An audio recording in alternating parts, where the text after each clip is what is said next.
I'm Sylvia Stevenson, 40 years old, a career officer who built her life on discipline and service. For years, I carried my family's weight in silence, showing up when needed while quietly absorbing the jokes and the pity. But when my own mother laughed at a dinner table and said, "At your age, who would even want you?" I made a choice that changed everything. Have you ever been dismissed, underestimated, or humiliated by someone you gave everything to? If so, share your story in the comments. You're not the only one. Before I dive in, tell me where you're watching from. And if you've ever had to stand tall after being underestimated, hit that like button and subscribe for more real stories about boundaries, respect, and reclaiming your worth. What happened next might just surprise you. I'm looking at your story about a woman in the military who reveals her secret marriage to a Navy SEAL commander after years of her mother's cutting remarks. I'll write all 8 parts following your outline, each exactly 1,400 words, with the voiceover style you've requested. Let me begin. Growing up in my family meant learning to navigate the minefield of my mother's humor. She had this way of wrapping insults in laughter, making you wonder if you were being too sensitive when the words stung. At Sunday dinners, she'd hold court at the head of our worn oak table, fork in one hand, the other gesturing as she delivered her observations about life, about us, about me. "Sylvia's always been the serious one," she'd say, cutting into her pot roast with surgical precision. "All work, no play. That's why she's still single at 37. The comment would hang in the air like cigarette smoke, and someone would cough or reach for the salt, anything to fill the silence. I'd learned early that the best response was no response. Smile, nod, take another bite. Don't give her ammunition. But the comments accumulated like sediment, each one adding another layer to this version of me she'd constructed, the dedicated daughter who'd chosen career over love, duty over happiness. My siblings had heard it so often they'd started to believe it themselves. My brother Nicholas would pat my shoulder afterward, offering consolation I never asked for. "Don't let her get to you, Sylvia. You'll find someone when the time's right." As if I were some tragic figure in need of their pity. The truth was more complicated than their simple narrative allowed. My life wasn't empty, it was full, just not in ways they could see or understand. My days started before dawn with physical training, moved through briefings and operations, and often ended with classified work I couldn't discuss over family dinner. The military had given me purpose, structure, and a clear sense of who I was. It had also given me something else they didn't know about. But explaining that would have required them to see me differently, and change was never my family's strong suit. They preferred their established roles, mom as the sharp-tongued matriarch, dad as the quiet peacekeeper, my siblings as the successful ones with normal lives, marriages, kids, suburban houses with white picket fences. I was the anomaly, the one who'd chosen a different path and therefore deserved their gentle mockery. The comments evolved over time. In my 20s, they were about my dedication to training, how I never seemed interested in dating the nice boys from church. "Sylvia's married to the military," Mom would joke. In my 30s, they became more pointed, edged with concern that felt more like judgment. "At this rate, you'll end up alone with just your medals for company." What she didn't understand, what none of them understood, was that I wasn't waiting for life to happen to me. I was living it fully, just not in their line of sight. The deployments they saw as lonely adventures were experiences that shaped me, challenged me, connected me with people who understood dedication and sacrifice. The long hours they interpreted as workaholism were time spent in service to something larger than myself. And the space they assumed was empty? It wasn't empty at all. But explaining that would have meant revealing things I wasn't ready to share. So I let them maintain their fiction. I showed up to family dinners, absorbed their well-meaning concerns, and went home to a life they couldn't imagine. It was easier that way. Less complicated. The irony wasn't lost on me. Here I was, someone who'd built a career on gathering intelligence, on seeing what others missed, and my own family had completely misread the situation. They saw absence where there was presence, loneliness where there was love, failure where there was simply privacy. Mom's comments were becoming more frequent, more pointed. At my cousin's wedding, she nudged me during the ceremony. "Look at that beautiful bride. 32 and still glowing." There's something to be said for not waiting too long. At my nephew's birthday party, she'd watched me help with the cleanup and sighed. "You're so good with kids, Sylvia. It's a shame you never had your own." Each comment was a small cut, but they were adding up. My patience, usually as disciplined as my morning workout routine, was wearing thin. I found myself avoiding family gatherings, making excuses about work commitments that were sometimes real, sometimes not. The space between us was growing, and I could see the concern in Dad's eyes, the way he'd try to bridge conversations, to smooth over Mom's sharper edges. But smoothing over wasn't what I needed. What I needed was for them to see me as I actually was, not as the character they'd cast me to play in their family drama. I was tired of being the cautionary tale, the example of what happened when you chose duty over domestic happiness. I was tired of their pity, their advice, their assumption that my life was somehow less than theirs because it looked different.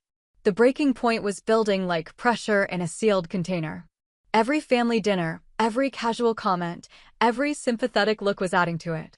I could feel something shifting inside me, a resolve hardening like steel under heat.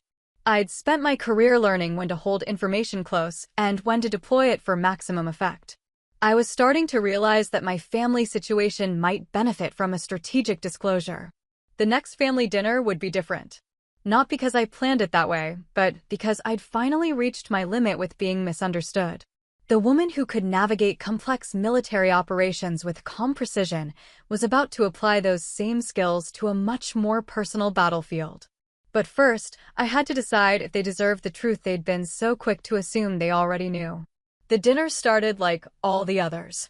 Mom bustling around her kitchen, orchestrating the meal with military precision that would have impressed my commanding officers. Dad carving the roast with deliberate care. My siblings settling into their familiar seats, falling into the comfortable rhythm of family conversation. I took my usual place at the table, the chair that had been mine since childhood, positioned where I could see everyone but remained slightly apart from the main flow of discussion. It was a strategic position, I'd realized years ago, perfect for observation and easy extraction if needed. The conversation followed its predictable patterns. Work updates, neighborhood gossip, plans for upcoming holidays. I contributed where expected, asking about my nephew's soccer season, complimenting the new curtains Mom had hung in the dining room. Surface-level engagement that kept me present but protected. Then Mom served dessert, her famous apple pie that had won ribbons at the county fair 3 years running. She cut generous slices, her movements accompanied by commentary about each family member's dietary habits, their preferences, their lives. It was during this familiar ritual that she looked at me with that expression I'd come to know too well, part affection, part pity, all condescension. "Sylvia, honey, you should take home extra pie. You're too thin. All that military food and no one to cook for you." She shook her head, silver hair catching the overhead light. "I worry about you, living alone at your age." My brother's wife, Jessica, tried to redirect. "The pie is delicious, Mrs. Stevenson. Could I get the recipe?" But Mom was just getting started. She had an audience, and she never could resist playing to the crowd. "You know, I was talking to Martha Henderson at the grocery store yesterday. Her daughter just got engaged, she's 34, about to be married to that nice lawyer from downtown." Martha was glowing, talking about wedding plans, grandchildren. The setup was so obvious I could have predicted the punchline. But I sat quietly, fork halfway to my mouth, waiting for her to finish the performance. It got me thinking about Sylvia here. Mom's voice took on that tone I knew so well, the one that preceded her sharpest observations. She's accomplished so much in her career, really made something of herself. But at 37, she paused, letting the number hang in the air like an indictment. Dad cleared his throat, a gentle warning she ignored. "Well, I just wonder sometimes if she's been too focused on work, you know? Too picky, maybe. The good ones get taken early and now." She gestured vaguely in my direction, then chuckled, the sound light and casual and devastating. "At your age, who would even want you?" The silence that followed was deafening. Jessica stared at her plate. Nicholas shifted uncomfortably in his chair. Dad's jaw tightened, and I could see him preparing to say something, to smooth over what couldn't be smoothed over. But I wasn't the same woman who used to absorb these comments without protest. 3 years of marriage had changed me in ways I was only beginning to understand. I'd learned what it meant to be truly seen, truly valued, truly loved. I'd learned what it felt like to be someone's first priority, their partner, their equal. I set my fork down carefully, the small clink of metal against china surprisingly loud in the tense quiet. When I looked up, Mom was still smiling, waiting for my reaction. She expected me to shrink, to deflect, to change the subject like I always did. Instead, I smiled back. Not the tight, polite smile I usually manage during these moments, but something genuine and calm and utterly confident. The smile of someone who held all the cards and was about to play the winning hand. My husband would disagree without assessment. The words came out steady and clear, carrying across the table like a declaration. Mom's smile faltered, confusion flickering across her features. What now? I maintained eye contact, my voice never wavering. My husband. He's a Navy SEAL commander. We just celebrated our 3rd anniversary last month. The effect was immediate and complete. Mom's fork slipped from her fingers, clattering against her plate with a sound that seemed to echo in the sudden silence. Her mouth opened, closed, opened again without sound emerging. Around the table, the reaction was equally dramatic. Jessica's eyes went wide, her hand flying to cover her mouth. Nicholas leaned back in his chair as if the words had physical force.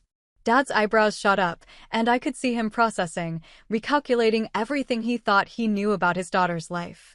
But it was Mom's reaction that mattered most. For the first time in my adult life, she was completely speechless. The woman who always had a comment, always had an opinion, always had the last word, sat frozen in her chair, staring at me as if I'd announced I was an alien. The silence stretched on, thick with shock and recalculation. I took another bite of pie, savoring both the sweetness and the moment. After years of being misunderstood, dismissed, and pitted, I had their complete and undivided attention. Finally, Nicholas found his voice. "Sylvia, are you serious?" I nodded, still calm, still smiling. "Completely serious." "But how long have you been married?" Jessica whispered. 3 years, 2 months, and 16 days. The precision of my answer seemed to underscore the reality of it.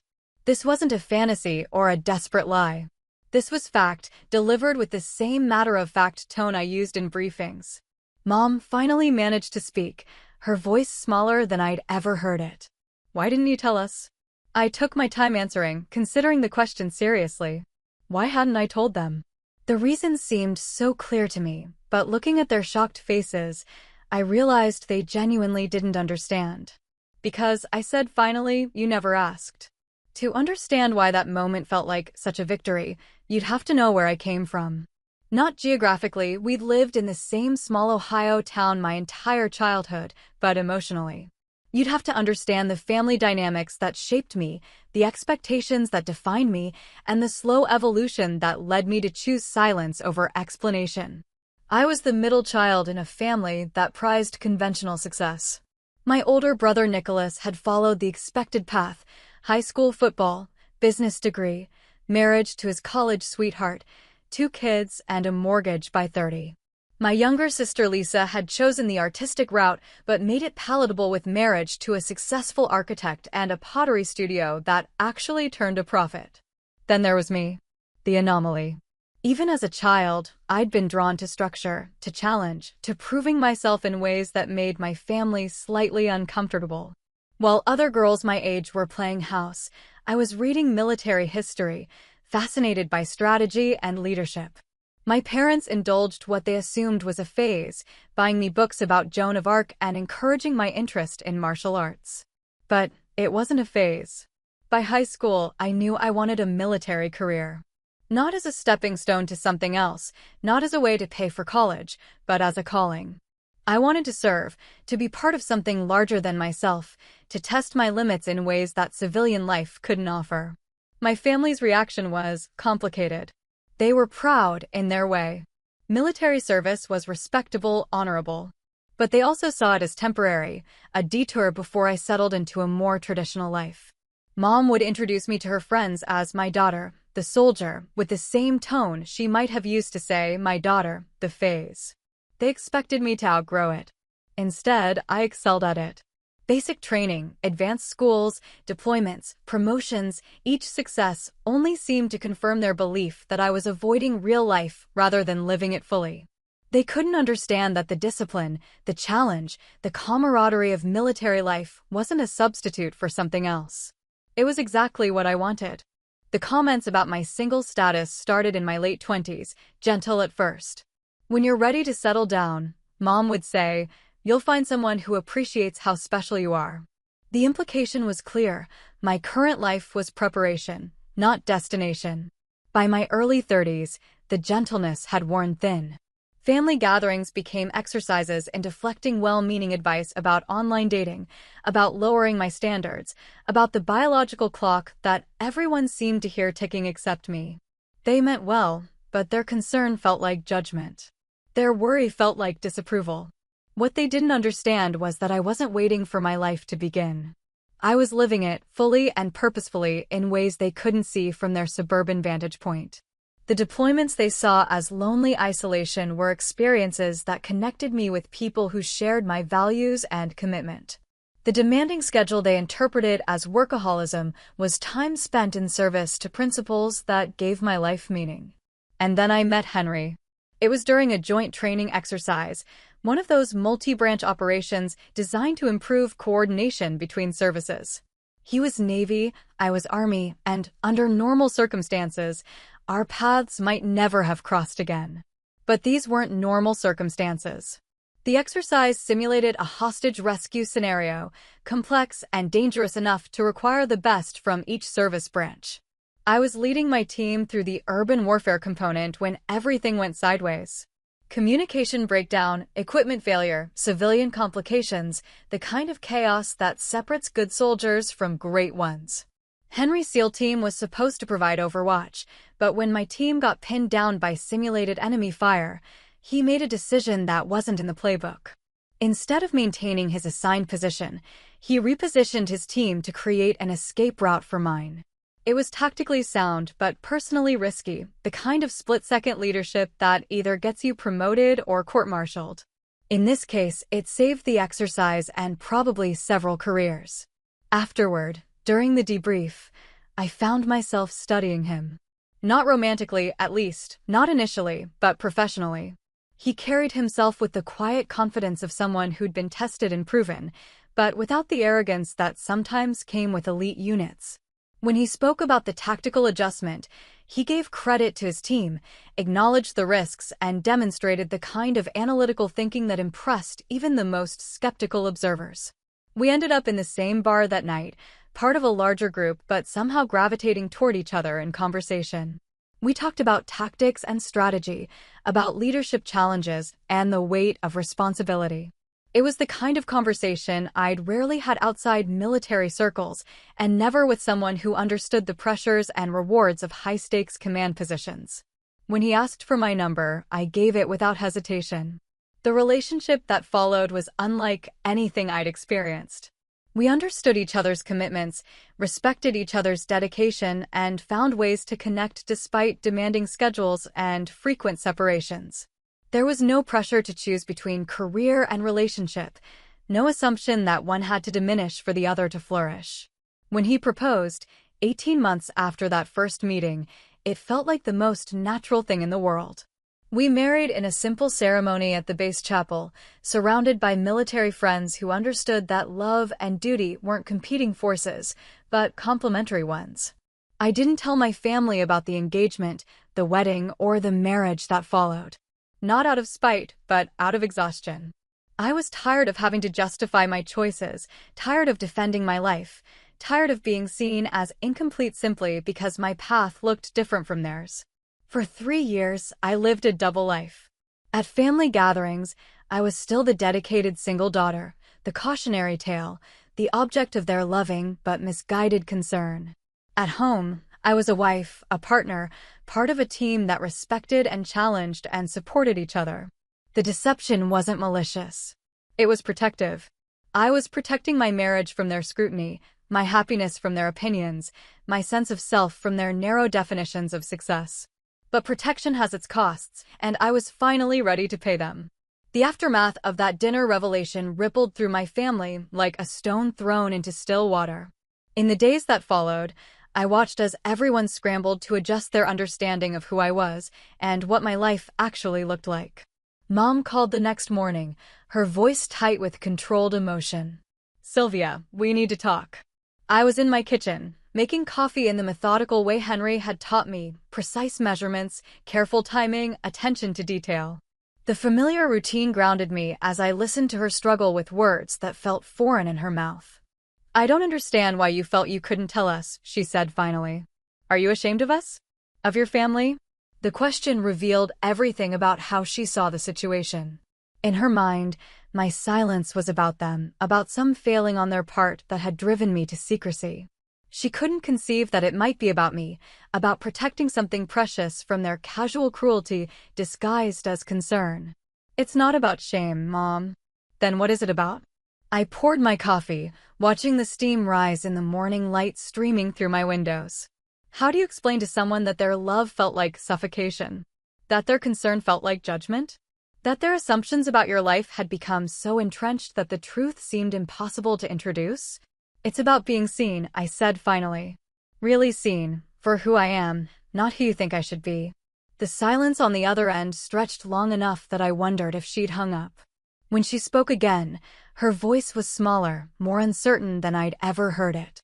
"I see you, Sylvia. You're my daughter. I've always seen you." But that was exactly the problem. She saw daughter, not woman. She saw her version of my story, not the story I was actually living. She saw absence where there was presence, failure where there was simply privacy. Nicholas called that afternoon, his approach more direct. "Jesus, Sylvia, a Navy SEAL? How did we miss that?" His tone carried a mixture of embarrassment and genuine confusion. As a successful businessman, he was used to reading people, to picking up on subtle cues that revealed important information. The fact that I'd kept something this significant hidden for 3 years challenged his sense of himself as observant, intuitive. "You didn't miss anything," I told him. "You just didn't ask the right questions." But 3 years, Sylvia. 3 years of marriage, and we had no idea. That's not normal. Normal. There was that word again, the measuring stick my family used to evaluate every choice, every deviation from their expected path. Normal was Nicholas's suburban life, Jessica's book club, Lisa's pottery studio. Normal was what they understood, what they could categorize and approve. "Maybe normal isn't the goal," I said. Jessica was the most hurt, I think. She called that evening, her voice thick with tears. "I thought we were friends, Sylvia. I thought you trusted me." Of all the reactions, hers was the hardest to bear.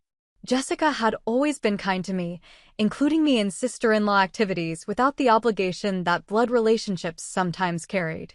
She'd never participated in Mom's casual cruelty, never added her voice to the chorus of concern about my single status. "I do trust you, Jess. Then why didn't you tell me? I would have been happy for you. I would have wanted to celebrate with you." And that was true. She would have been happy, would have wanted details about the wedding, about Henry, about our life together. But she also would have told Nicholas, who would have told Mom, and the secret would have become family property, subject to analysis and opinion and the kind of loving interference that my family mistook for support. "I needed it to be mine," I said finally. "Just mine, for a while." Dad's reaction was the most complex. He didn't call immediately like the others. Instead, he showed up at my door 3 days later, holding a bottle of wine and wearing the expression he'd used when I was a child and had done something that required serious discussion. "Can we talk?" he asked. We sat in my living room, the space I'd carefully curated to reflect the life I'd built with Henry. Military commendations on the walls alongside photographs from our travels. Books on strategy and leadership sharing shelf space with novels we'd read together. Evidence of a full, rich life that my family had never bothered to notice.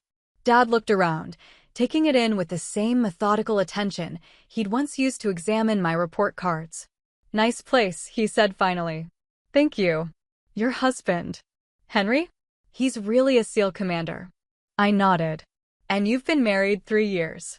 Another nod. He was quiet for a long time, processing information that didn't fit with his understanding of his daughter's life. Finally, he looked at me with something that might have been admiration. You know, I always knew you were tough. From the time you were little, you had this determination, this strength that impressed me. But I guess I didn't realize how strong. Strong enough to live my own life, you mean? Strong enough to protect it, he said. From us. It was the closest anyone in my family had come to understanding. Dad saw what the others couldn't, that my silence hadn't been about shame or spite, but about preservation.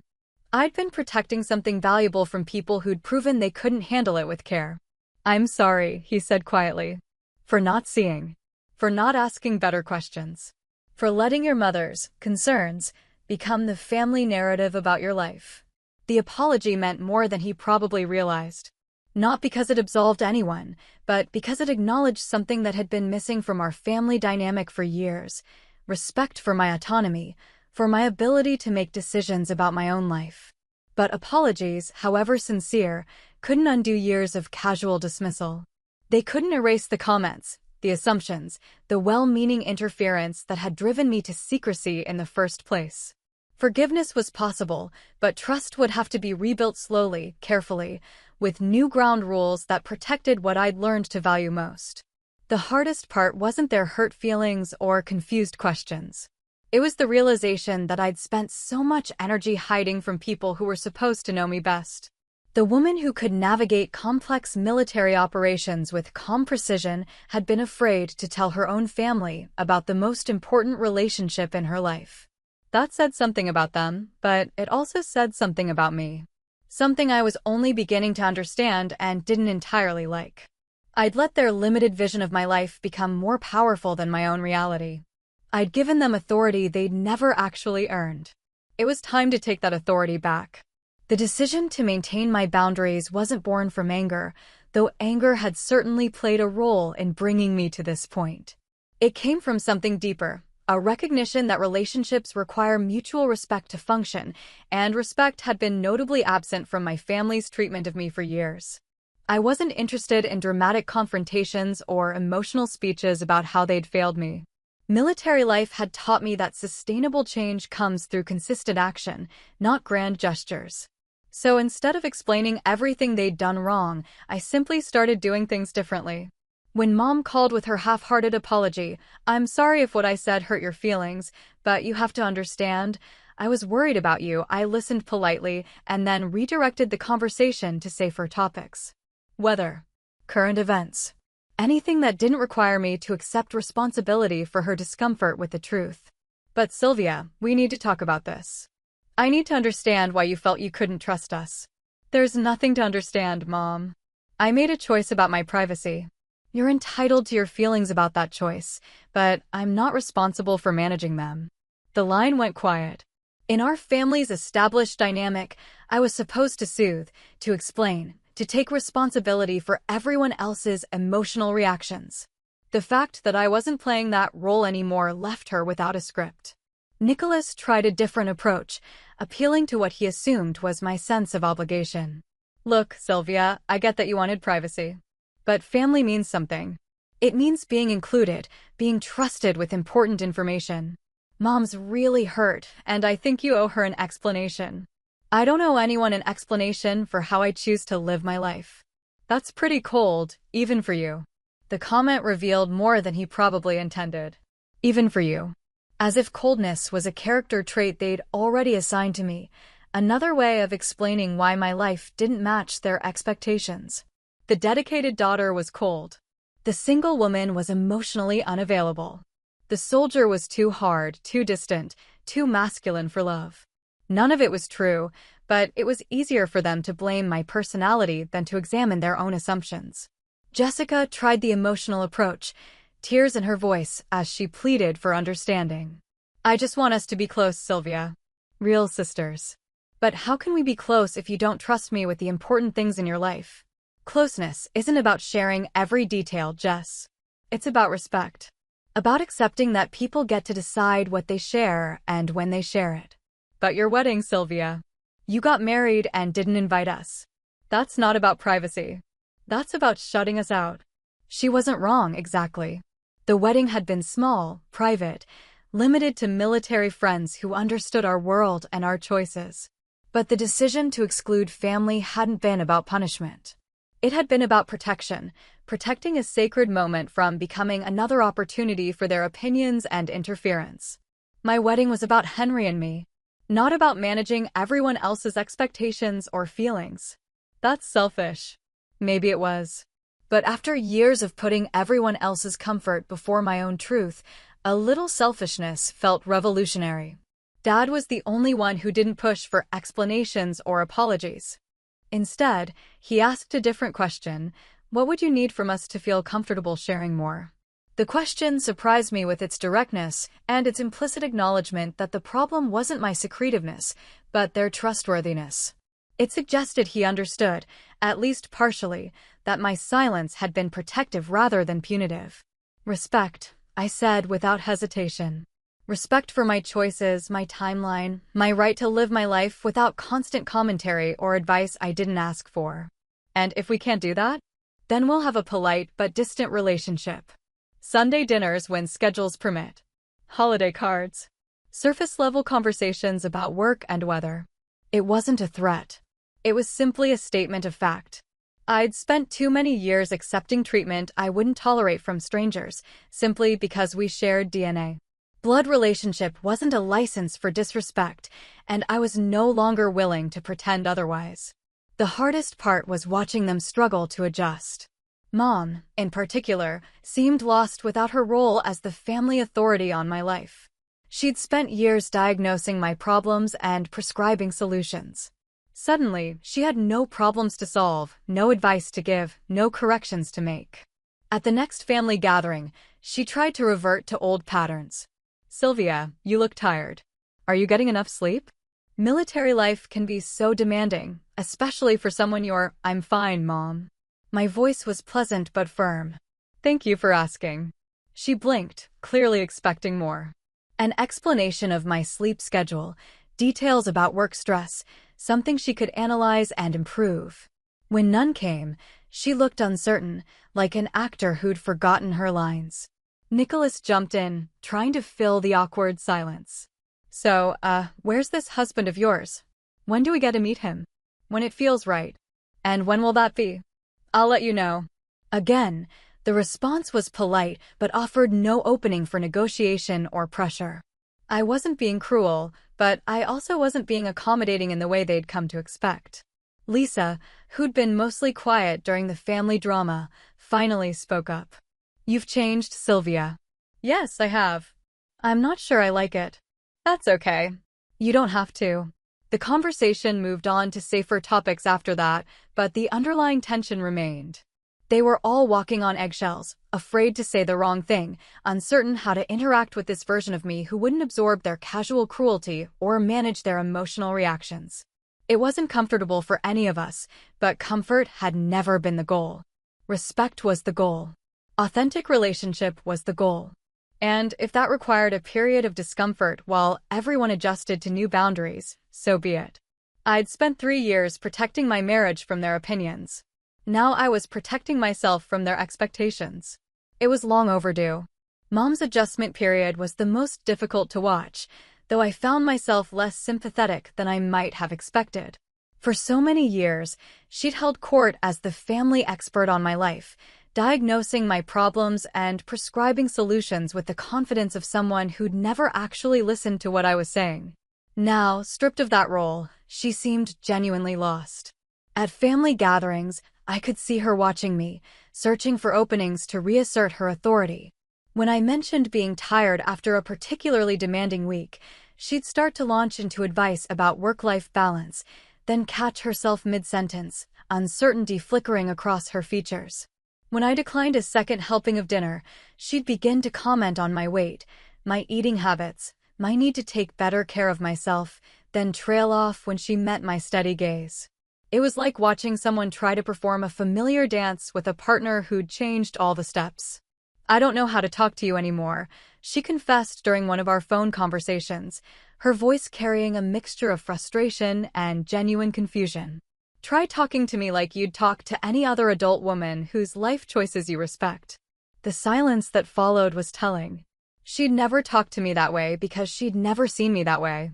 Even as I'd advanced in my career, proven my competence in dozens of challenging situations, and built a life that worked for me, she'd continued to see me as the daughter who needed guidance, correction, improvement. "But you're my daughter," she said finally, as if that explained everything. "Yes, but I'm also a 37-year-old woman with her own life, her own marriage, her own ability to make decisions. Being your daughter doesn't negate those other things. I was just trying to help." It was the defense she always used, the shield that was supposed to protect her from accountability for the impact of her words. She was trying to help. She was worried about me. She was looking out for my best interests. As if good intentions could justify years of casual dismissal and condescending advice. "I know you thought you were helping," I said carefully. "But helping would have involved asking what I needed instead of assuming you knew. It would have involved listening to what I was actually saying about my life instead of imposing your interpretation on it." I did listen. "No, Mom. You waited for your turn to speak. That's not the same thing." The conversation ended awkwardly, as most of our conversations did these days. She hung up frustrated, and I was left feeling both vindicated and exhausted. Standing up for yourself was supposed to feel empowering, and in many ways it did. But it was also emotionally draining, requiring constant vigilance and energy I'd rather spend elsewhere. My siblings were dealing with their own versions of adjustment. Nicholas had always seen himself as the protective older brother, the one who looked out for his sisters and offered advice when needed. Learning that I'd been married for 3 years without his knowledge, that I'd navigated major life decisions without his input, challenged his sense of his own importance in my life. "I feel like I don't even know you," he said during one of our increasingly rare phone calls. "That's probably true," I agreed. "But that's not my fault. I've been here all along. You just weren't paying attention to who I actually was." "That's not fair, Sylvia. We're family. We care about you." Caring about someone means seeing them clearly, not projecting your own assumptions onto them. It means respecting their autonomy even when their choices don't match your expectations. He struggled with that, I could tell. In his world, family meant involvement, input, shared decision-making. The idea that I might want to make major life choices without consulting him, without benefiting from his perspective, didn't compute. Jessica's reaction was perhaps the most painful because it was the most personal. She genuinely thought we were close, and my revelation had forced her to confront the fact that our relationship had been more one-sided than she'd realized.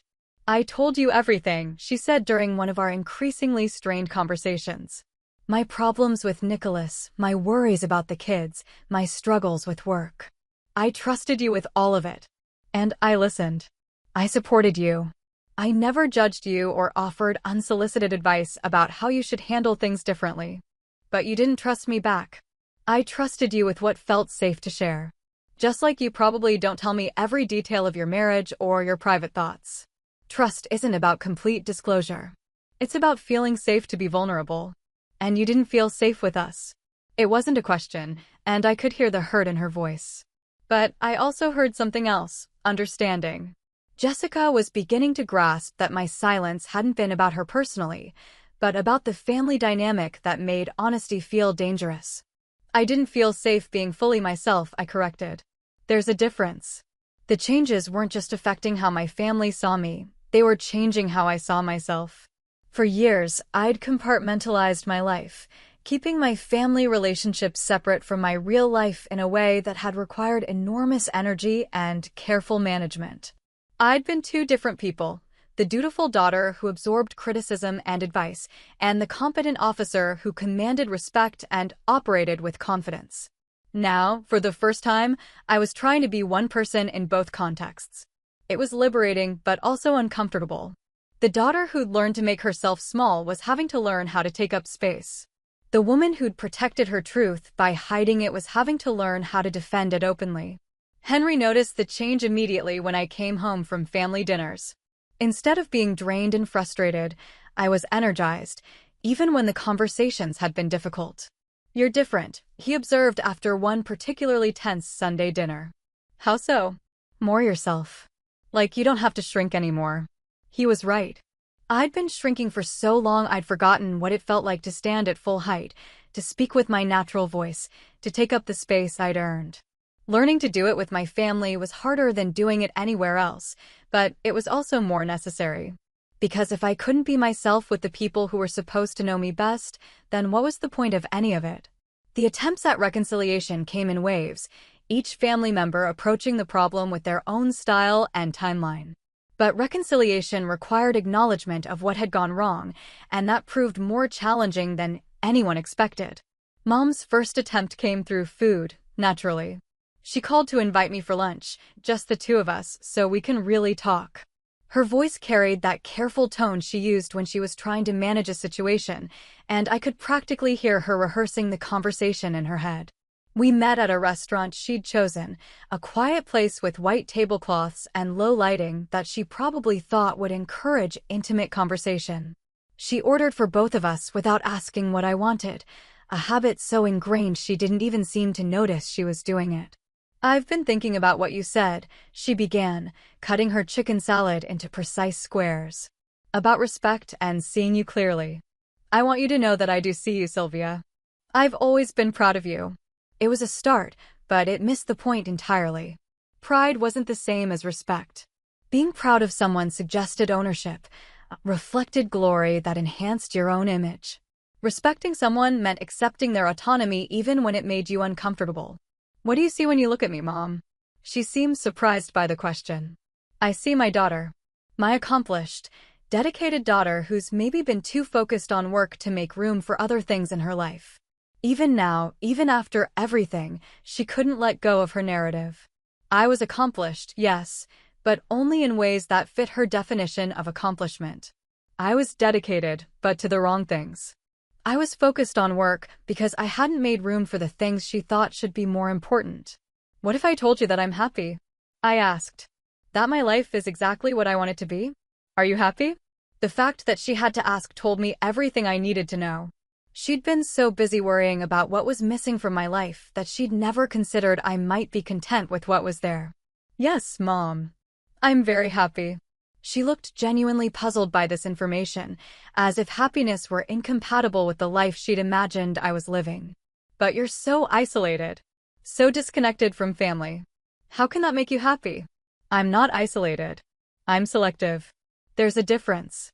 The lunch continued along similar lines, with Mom offering variations of the same theme. She was sorry I'd felt hurt, but she'd only been trying to help, and couldn't I see that her concern came from love? She never quite managed to apologize for the actual behavior, only for my reaction to it.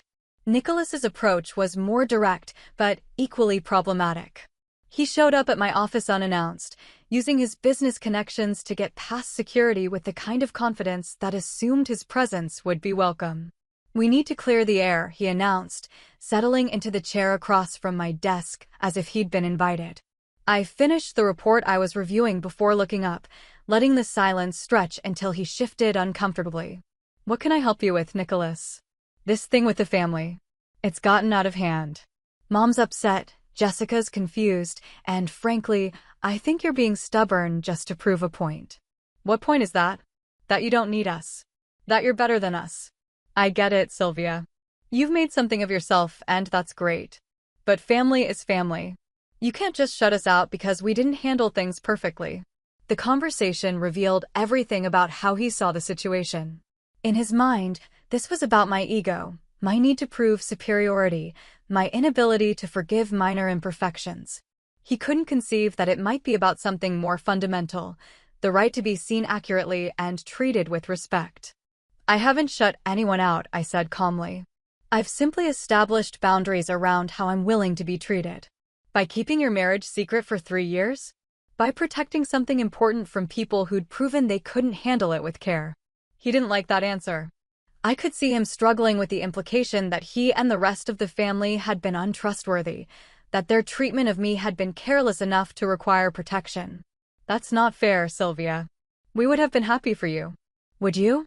Or would you have had opinions about my choice of husband, my decision to have a small wedding, my timing, my dress, my honeymoon plans?" Would you have respected my decisions, or would you have treated them as starting points for discussion and improvement? The silence that followed was answer enough.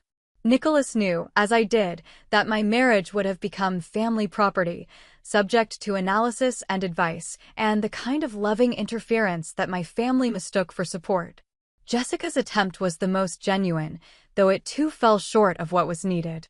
She asked if we could have coffee, and when we met, she came prepared with a list of questions written on a small notebook, as if she were conducting an interview. "I've been thinking about what you said," she began, "about trust and feeling safe. And I realized that maybe I don't know how to be a good sister-in-law to someone like you. Someone like me? Someone so private, so self-contained. I'm used to sharing everything, talking through every problem, asking for advice. But you're different, and I never learned how to respect that difference." It was closer to understanding than anyone else had managed, an acknowledgement that the problem wasn't my secretiveness, but their inability to accept my communication style. "I don't need you to change how you are, Jess. I just need you to accept how I am. But how do I show I care if you won't let me help?" The question revealed the core misunderstanding. In her mind, caring required action, involvement, the kind of active participation that I'd always experienced as interference. She couldn't conceive of caring that was simply present, available without being pushy. "You show you care by respecting my boundaries, by trusting that I can handle my own life, by celebrating my choices even when they're different from what you would choose." She made notes as I spoke, and I could see her genuinely trying to process information that challenged her assumptions about relationships. Of all my family members, she seemed most capable of real change. Dad's approach was characteristically patient and thoughtful. He didn't demand conversations or dramatic reconciliations. Instead, he simply adjusted his behavior, speaking to me with the same respect he showed other adults, asking questions without assuming he knew the answers. "How long have you been stationed at your current base?" he asked during one family dinner. Not, "When will you transfer to something closer to home?" or "Isn't it time you considered a position with more regular hours?" Just genuine curiosity about my current situation. 2 years. It's a good assignment. What do you like about it? Again, a real question seeking real information, not a setup for advice or criticism. I found myself sharing more than I had in years, talking about the challenges and rewards of my position, the satisfaction of working with highly motivated people, the sense of purpose that came from meaningful work. The conversation felt different because it was built on respect rather than judgment. Dad wasn't trying to fix anything or improve anything. He was simply getting to know his daughter as she actually was. It was a start. Not enough to repair years of damage, but enough to suggest that repair might be possible with time, patience, and genuine commitment to change. But change, I was learning, was harder than anyone wanted to admit. And some people were more capable of it than others. 3 years have passed since that dinner table revelation, and the landscape of my family relationships has settled into something neither completely healed nor entirely broken. It's more honest than it used to be, which makes it both more difficult and more authentic. Mom and I have found an equilibrium that works for both of us, though it's not the relationship either of us originally wanted. She's learned to catch herself before offering unsolicited advice, and I've learned to appreciate the effort that self-restraint requires. Our conversations are shorter now, more careful, but also more genuine. When she asks how I'm doing, I can tell she's actually listening to the answer instead of waiting for her turn to speak. The change became most apparent during my recent promotion ceremony. Mom attended, sitting in the audience as I received my new rank, and afterward, instead of immediately launching into suggestions about what this might mean for my future, she simply said, "I'm proud of you, Sylvia." No qualifiers. No additional commentary about what I should do next or how this opportunity might finally allow me to consider other priorities. Just acknowledgement of an achievement that belonged entirely to me. It was a small moment, but it represented enormous progress. She was learning to see my successes as mine rather than as opportunities for her input. Nicholas has struggled more with the adjustment. His identity as the protective older brother doesn't adapt easily to a sister who neither needs nor wants his protection. Our relationship remains cordial but distant, built on shared history rather than current connection. He asks about Henry now, includes him in family invitations, makes appropriate comments about marriage and partnership. But there's still an undertone of bewilderment, as if he can't quite figure out how I managed to build a life he didn't know about. At family gatherings, he'll sometimes catch himself starting to offer advice about my career or my choices, then stop mid-sentence with a rueful smile. Sorry, Sylvia. Old habits.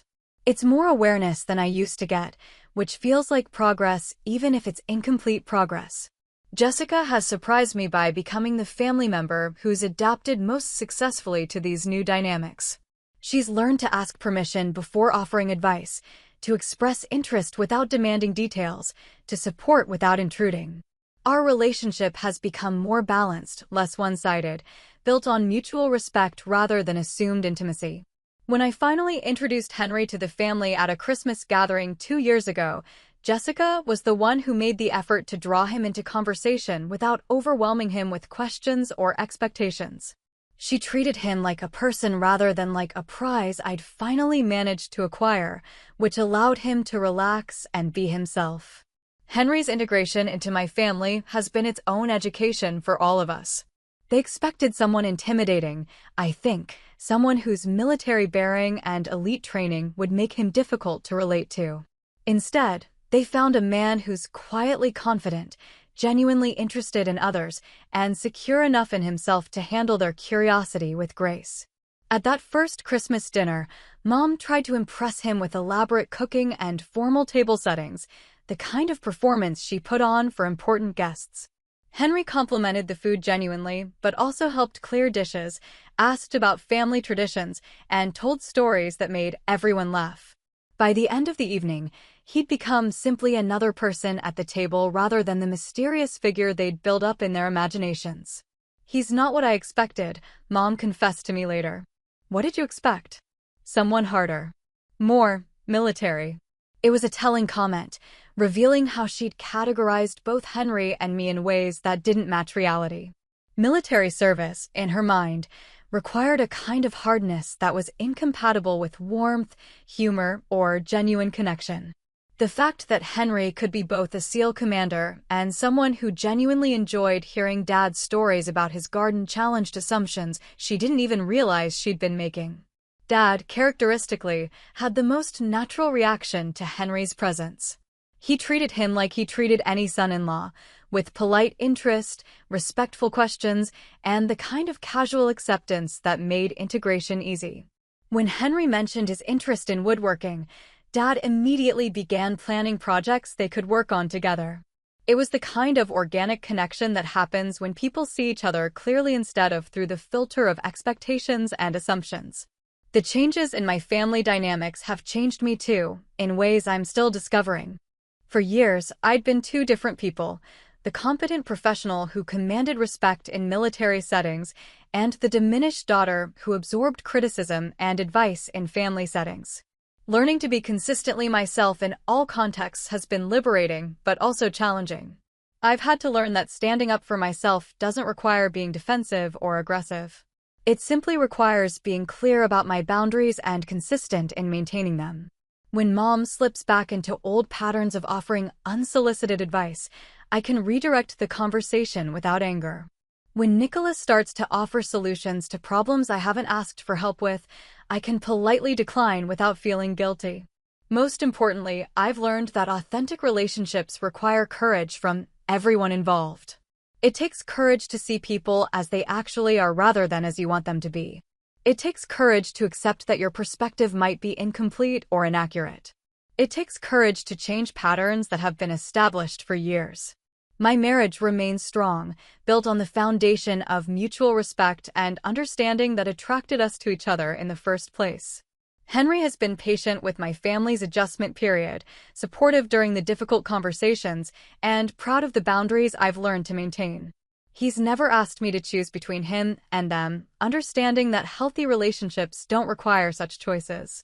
The lesson of these last few years isn't about proving someone wrong or winning some kind of family power struggle. It's about the revolutionary act of insisting on being seen clearly, of refusing to accept treatment that diminishes your worth, of protecting what's precious to you even when that protection disappoints others.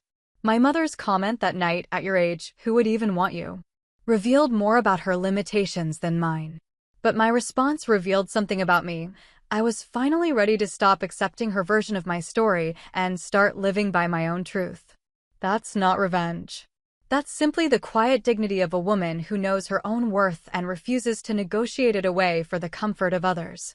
Some battles are won not through dramatic confrontation, but through the steady courage of refusing to shrink, of standing at your full height and letting others adjust to the space you've always deserved to occupy.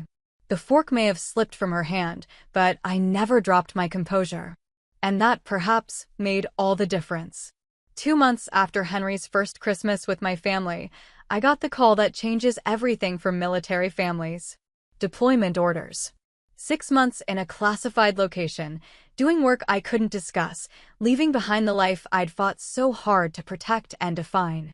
I'd been through deployments before, but this one felt different. For the first time, I had a family dynamic worth preserving, relationships that were finally moving in a healthier direction. The timing felt cruel, like the universe was testing whether the progress we'd made was substantial enough to survive separation and uncertainty. Henry took the news with the calm professionalism I'd come to expect from him. "When do you leave?" 3 weeks. He nodded, already shifting into the mental framework that military spouses develop, calculating logistics, preparing for single life, adjusting expectations for communication and connection. It wasn't his first deployment as a military husband, and it wouldn't be his last. "Your family?" That was the question I'd been dreading. After years of keeping them at arm's length, I'd finally allowed them closer, let them see pieces of my real life. Now I'd be disappearing again, unable to explain where or why or for how long, leaving them with nothing but silence and worry. I'll have to tell them something. What will you tell them? I'd been thinking about that since the orders arrived. In the past, I'd simply mentioned that I'd be away for a while, letting them assume it was training or a temporary assignment. But those casual deceptions belonged to the old version of our relationship, when distance and mystery served as protection. Now, after demanding honesty and respect from them, I owed them something closer to truth. The conversation with my family happened over Sunday dinner, which had become a monthly tradition since Henry's integration into our routine. He was there when I made the announcement, his presence a steadying force as I navigated waters that felt suddenly treacherous. "I'm being deployed," I said during a pause in conversation about Lisa's latest pottery exhibition. The words fell into the comfortable family chatter like stones into still water. Mom's fork stopped halfway to her mouth. Nicholas's eyebrows went up. Jessica leaned forward with immediate concern. "Deployed where?" Dad asked, his voice carrying the careful tone he used when he sensed important information was coming. "I can't tell you that." The silence that followed was different from the shocked silence that had greeted my marriage announcement. This was heavier, laden with implications they were only beginning to understand. "What do you mean, you can't tell us?" Mom's voice was tight with the fear she was trying to control. "I mean the location and nature of my assignment are classified. I can't discuss them." "But we're your family." The words came out sharper than she probably intended, revealing the panic underneath her carefully maintained composure. "Yes, and I'm telling you what I can tell you. I'll be gone for approximately 6 months. I'll have limited communication availability. Henry will be my emergency contact and point of information if needed." Nicholas shifted uncomfortably in his chair. "Sylvia, this is serious. If something happens to you, if there's an emergency, we need to know how to reach you.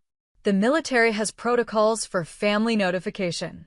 Henry knows how to access those systems if necessary." I could see them struggling with the limitations I was placing on their involvement, their right to information, their ability to worry productively. For people who'd spent years believing they had insight into my life, the reminder of how much they didn't and couldn't know was jarring. Jessica spoke quietly, her voice careful. "Are you going somewhere dangerous?" It was the question they all wanted to ask, but were afraid to voice. The question that revealed their growing understanding of what military service actually meant, what I'd been doing all these years while they worried about my social life and relationship status. "All deployments involve some level of risk. That's the nature of military service." That's not an answer, Nicholas said. It's the only answer I can give you. Henry reached under the table and squeezed my hand, a gesture of support that didn't go unnoticed by the rest of the family. He understood the position I was in, caught between operational security requirements and family expectations, trying to balance my professional obligations with these newly delicate relationships. When do you leave? Dad asked. 2 weeks and 3 days. The precision of my answer underscored the reality of military timing: exact, inflexible, non-negotiable. This wasn't a business trip that could be adjusted for family convenience. This was service, duty. The commitment they were finally beginning to understand had shaped my entire adult life. The rest of the dinner passed in subdued conversation, everyone processing what this deployment meant for our carefully reconstructed family dynamic. They were learning, in real time, what it meant to love someone whose life involved classified missions and uncertain communication schedules. After dinner, Mom pulled me aside, her eyes bright with unshed tears. I'm scared for you. It was the most honest thing she'd said to me in years.